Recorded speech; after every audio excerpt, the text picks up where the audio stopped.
2016 ಜನವರಿಯಲ್ಲಿ ಮೊದಲ ಬಾರಿಗೆ ಒಂದು ಕೊಲೆ ಪ್ರಕರಣದ ವಿಚಾರದಲ್ಲಿ ಇವರೇ ಆಗ ಡಿಜಿ ಅಂಡ್ ಐಜಿಪಿ ಆಗಿದ್ರು. ನನ್ನನ್ನು ಟ್ರಾನ್ಸ್ಫರ್ ಮಾಡಿಸಿದ್ರು. ಆ ನಂತರ 6 ತಿಂಗಳಲ್ಲಿ ಇಲಾಖೆಯಲ್ಲಿ ತುಂಬ ಕಷ್ಟ ಅನುಭವಿಸಿದ ನಂತರ ನಾನು ರಿಸೈನ್ ಮಾಡಬೇಕಾಗಿ ಬಂತು. ನನಗಾದ ಕಷ್ಟವನ್ನು ನಾನು ಡೆಲ್ಲಿಯವರೆಗೂ ಹೋಗಿ ಎಲ್ರಿಗೂ ವಿವಿಧ ರಾಜಕಾರಣಿಗಳನ್ನು ಭೇಟಿಯಾಗಿ ಎಲ್ರಿಗೂ ದೂರು ಕೊಟ್ಟಿದ್ದೆ.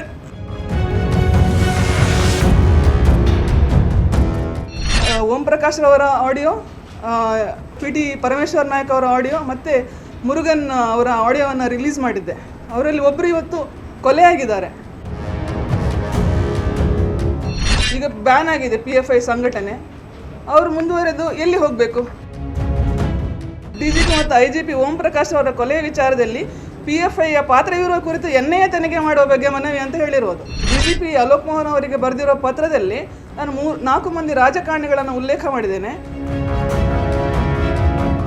ಅದರಲ್ಲಿ ಸಿದ್ದರಾಮಯ್ಯ ಅವರ ಹೆಸರಿದೆ, G ಪರಮೇಶ್ವರ್ ಅವರ ಹೆಸರು, ಮತ್ತು ನಾನು UT ಖಾದರ್ ಅವರನ್ನು ಉಲ್ಲೇಖಿಸಿದ್ದೇನೆ. ಮತ್ತು ಇನ್ನೊಬ್ಬರು ರಾಜಕಾರಣಿಗೆ ಲಿಂಕ್ ಇದೆಯೋ ಇಲ್ಲೋ ಗೊತ್ತಿಲ್ಲ ನನಗೆ, ಅವರನ್ನು ಸಹ ನಾನು ಅದರಲ್ಲಿ ಉಲ್ಲೇಖಿಸಿದ್ದೇನೆ.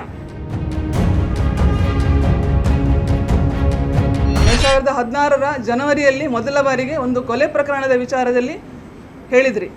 ನನ್ನನ್ನು ಚುನಾವಣಾ ನೀತಿ ಸಂಹಿತೆ ಜಾರಿಯಲ್ಲಿದ್ದಾಗ ಇವರೇ ಆಗ DG ಅಂಡ್ IGP ಆಗಿದ್ದರು.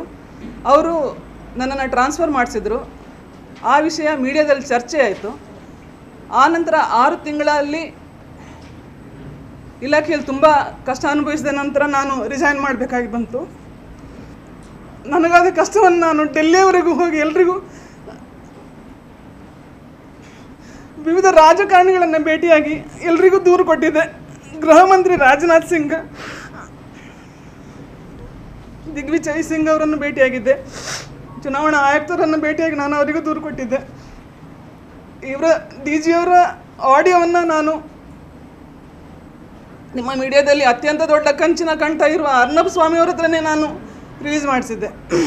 ಕಾಕತಾಳಿ ಅದು ಪತ್ರಕರ್ತರ ಕೆಪಾಸಿಟಿ ಯಾವ ರೀತಿ ಇದೆ ಅನ್ನೋದಕ್ಕೊಂದು ಉತ್ತಮ ಉದಾಹರಣೆ ಆಗಿತ್ತು. ಪ್ರೇಮಾ ಶ್ರೀದೇವಿ ಅನ್ನುವ ಒಬ್ಬ ಪತ್ರಕರ್ತೆ ನನ್ನ ಬಳಿ ಬಂದಿದ್ದು, ನಾನು ರಾಜನಾಥ್ ಸಿಂಗ್ ಅವರಿಗೆ ಕೊಟ್ಟ ದೂರನ್ನು ಮತ್ತು ನರೇಂದ್ರ ಮೋದಿ ಅವರಿಗೆ ಅಡ್ರೆಸ್ ಮಾಡಿದ್ದ ದೂರನ್ನು ನೀವು ಮೀಡಿಯಾಗೆ ಬಿಡುಗಡೆ ಮಾಡಿ ಅಂತಷ್ಟೇ ಹೋಗಿದ್ದು ನಾನಲ್ಲಿ. ಆದರೆ ಅವರು ಮಾತಾಡ್ತಾ ನನ್ನ ಹತ್ರ ಇದ್ದ ಅವರ ಚಾಕಚಕ್ಯದ ನಂತರ ಆಡಿಯೋಗಳನ್ನು 3 ಆಡಿಯೋಗಳನ್ನು ತಗೊಂಡಿದ್ರು. ಆಗ ರಿಲೀಸ್ ಮಾಡಿದ್ದು ನಾನು ಇವ್ರದ್ದು ಯಾರ್ದು ಓಂ ಪ್ರಕಾಶ್ ಅವರ audio, P T Parameshwar Naik ಅವರ ಆಡಿಯೋ ಮತ್ತು ಮುರುಗನ್ ಅವರ ಆಡಿಯೋವನ್ನು ರಿಲೀಸ್ ಮಾಡಿದ್ದೆ. ಅವರಲ್ಲಿ ಒಬ್ಬರು ಇವತ್ತು ಕೊಲೆಯಾಗಿದ್ದಾರೆ. ಸೊ ಮೇ ಬಿ ನೀವು 2016ರಲ್ಲಿ ಒಂದು ಚಿಕ್ಕ ಗೆಡ್ಡೆಯಾಗಿ ಬೆಳೆದ ವಿಷಯವನ್ನು ನೀವು ಆಗಲೇ ಅಡ್ರೆಸ್ ಮಾಡ್ತಿದ್ರೆ ಒಬ್ಬ ವ್ಯಕ್ತಿಯು ಕೊಲೆ ಆಗ್ತಿರಲಿಲ್ಲ ಅಂತ ಹೇಳೋಕ್ಕೆ ನಾನು ಇಷ್ಟಪಡ್ತೇನೆ ಅಷ್ಟೇ. ಅವರನ್ನು ಕರೆದು ಒಂದು ಮೆಕ್ಯಾನಿಸಮ್ ಇರಬೇಕಿತ್ತಲ್ಲ. DGP ಆ್ಯಂಡ್ IGP ಅನ್ನು ಕ್ವಶನ್ ಮಾಡುವವರು ಯಾರು ಕ್ವಶನ್ ಮಾಡಿದಿರಿ? ಈ ಪ್ರಕರಣದಲ್ಲಿ ನೀವು ಹೇಳಿದ್ರೆ ಅವರು ಜೈಲಿನಲ್ಲಿ ಕೊಲೆಬಾರದು, ಹೌದು, ಅವರು ಇದರಲ್ಲಿ ಅಮಾಯಕರಾಗಿದ್ದಾರೆ. ನಾನು ಈಗಾಗಲೇ ಹೇಳಿದ್ದೇನೆ, ಇಲ್ಲಿ ಕೊಲೆ ಪ್ರಕರಣವನ್ನು ಇನ್ನೊಂದು ದೃಷ್ಟಿಕೋನದಲ್ಲೂ ಸಹ ತನಿಖೆ ಮಾಡಬಹುದು ಅಂತ. ನಾನು ಪ್ರೆಸ್ ನೋಟಲ್ಲಿ ಹೇಳಿರುವಂತೆ ಕರ್ನಾಟಕದ ಈಗಿನ DGP ಮತ್ತು IGP ಆದ ಅಲೋಕ್ ಮೋಹನ್ ಅವರಿಗೆ ಒಂದು ಪತ್ರವನ್ನು ಬರೆದು ಹಾಕಿದ್ದೀನಿ. ಆಗಿನ ಕೆಲವು ಘಟನೆಗಳಿಗೂ ಇದಕ್ಕೂ ಲಿಂಕ್ ಇರುವ ಸಾಧ್ಯತೆ ಇದೆ ಅಂತೇಳಿ ಹೇಳಿಬಿಟ್ಟು ನಾನು ಪತ್ರವನ್ನು ಅವರಿಗೆ ಬರೆದಿದ್ದೇನೆ. ಮೋಸ್ಟ್ಲಿ ನಿನ್ನೆ ಅಥವಾ ಇವತ್ತು ಅದು ರೀಚ್ ಆಗಿರ್ಬೋದು. ನಾನು ಅದರ ಬಗ್ಗೆ ಡೀಟೇಲ್ ಆಗಿ ಮಾತಾಡೋಕ್ಕಾಗೋದಿಲ್ಲ. ಯಾಕಂತ ಹೇಳಿದರೆ ಮೇ ಬಿ ಇನ್ನೂ ಕೆಲವು IPS ಆಫೀಸರ್ಗಳ ಈ ಸದ್ಯದ ರಾಜಕೀಯ ಪರಿಸ್ಥಿತಿಯಲ್ಲಿ, ಅಲ್ಲಿ ನಡೆಯುವ ರಾಜಕೀಯದ ಆಟದಲ್ಲಿ ಇನ್ನೂ ಅಧಿಕಾರಿಗಳು ಕಳೆದ ಬಾರಿ ಆತ್ಮಹತ್ಯೆ ಮಾಡಿಕೊಂಡಿದ್ದು, ಇನ್ನು ಕೆಲವರು ರಾಜೀನಾಮೆ ಕೊಟ್ಟಿದ್ದು, ಈಗ ಕೊಲೆಯ ಕಡೆ ನಡೀತಾ ಇದೆ. So maybe you should take at least action now ಅಂತ ಅನ್ನುವ ಉದ್ದೇಶದಿಂದ ನಾನು ಅವರಿಗೆ ಪತ್ರವನ್ನು ಬರೆದಿದ್ದೇನೆ. ಅದರಲ್ಲಿ ಕೆಲವು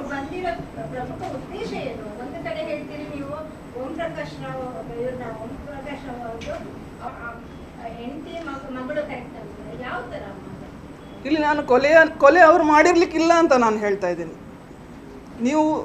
ನೀವು ಅಂತ ಹೇಳಿದರೆ ಈಗ ಪೊಲೀಸರು ಹೇಳಿದ್ದನ್ನು ಮೀಡಿಯಾದವರು ತೋರಿಸ್ತಾ ಇರೋದು. ಪೊಲೀಸರು ಏನು ಹೇಳ್ತಾ ಇದ್ದಾರೆ, ಆಕೆಗೆ ಮಾನಸಿಕ ಸ್ಥಿತಿ ಸರಿ ಇರಲಿಲ್ಲ, ಹಾಗಾಗಿ ಅವಳು ಕೊಲೆ ಮಾಡಿದ್ಲು, ಅವಳಿಗೆ ಸ್ಕಿಜೋಫ್ರೇನಿಯಾ ಇತ್ತು, ಶಿ ವಾಸ್ ಪ್ಯಾರನಾಯ್ಡ್ ಅಂತೇಳಿ. ಮತ್ತು ಅದು ಪೊಲೀಸ್ ವಾಟ್ಸಪ್ ಗ್ರೂಪಿಂದ ಕೆಲವು ಮೆಸೇಜ್ಗಳೆಲ್ಲ ಶೇರ್ ಆಗಿತ್ತು. ಒಂದು ಅವ್ರು ಹೇಳಿದ್ದಾರೆ ಆ ಡಿ ಜಿಗೆ he was A PFI member ಅಂಥೇಳಿ. ಇನ್ನೊಂದು ಕಡೆ ರನ್ಯಾರಾವ್ ಕೇಸ್ಗಿಂತ ಇದು ಭಯಾನಕವಾದ ಕೇಸ್ ಅಂತೇಳಿ ಹೇಳಿದ್ದಾರೆ. ಯಾವುದು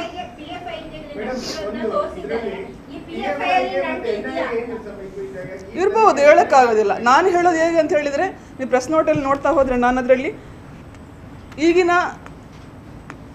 ಈಗ ಬ್ಯಾನ್ ಆಗಿದೆ PFI ಸಂಘಟನೆ.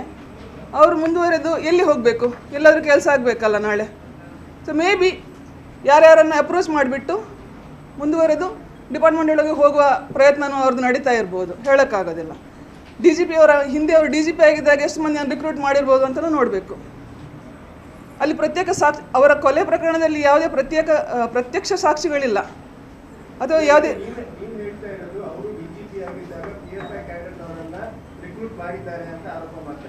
ಅವರು PFI ಮೆಂಬರ್ ಅಂತೇಳಿ ನೋಡಿ.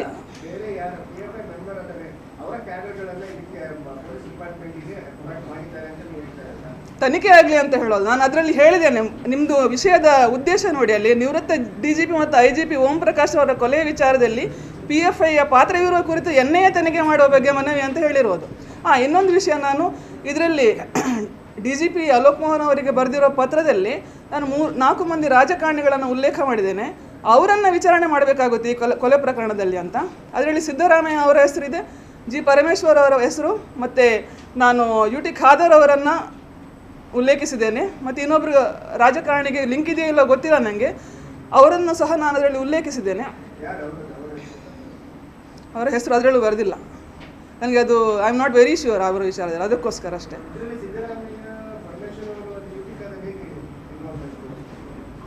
ನಾನು ಇಂಡೈರೆಕ್ಟ್ ಕಂಪ್ಲೀಟಾಗಿ ಆ ಪಿಕ್ಚರನ್ನು ಈಗ ಕೊಡಲಿಕ್ಕೆ ಆಗೋದಿಲ್ಲ. ಬಿಕಾಸ್ ಮತ್ತೆ ಇನ್ನೊಂದು ಡ್ಯಾಮೇಜ್ ಏನಾಗುತ್ತೆ ಅಂದರೆ ನನಗೂ ಗೊತ್ತಿಲ್ಲ. ಆ ಉದ್ದೇಶದಿಂದ ನಾನು ಪೂರ್ತಿ ಪಿಕ್ಚರ್ ಕೊಡೋದಿಲ್ಲ.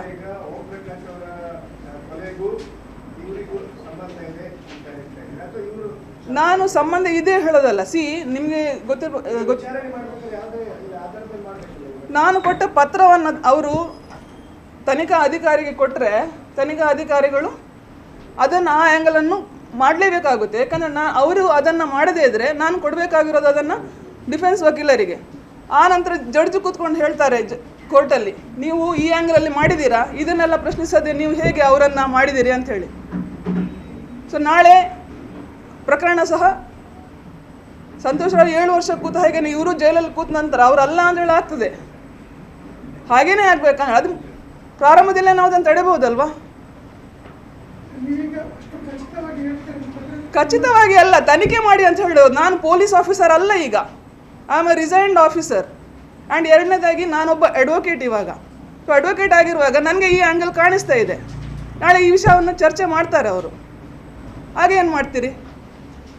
ಆಗ ಜಡ್ಜ್ ಚಾರ್ಜ್ ಶೀಟ್ ಅಂತ ತೆಗೆದು ಅವರ ಮುಖಕ್ಕೆ ಎಸಿತಾರೆ. ಆಗ ಇನ್ನೊಂದು ಏನಾದರೂ ಹೈ ಡ್ರಾಮಾ ಶುರು ಮಾಡಲಿಕ್ಕ ರಾಜಕೀಯವಾಗಿ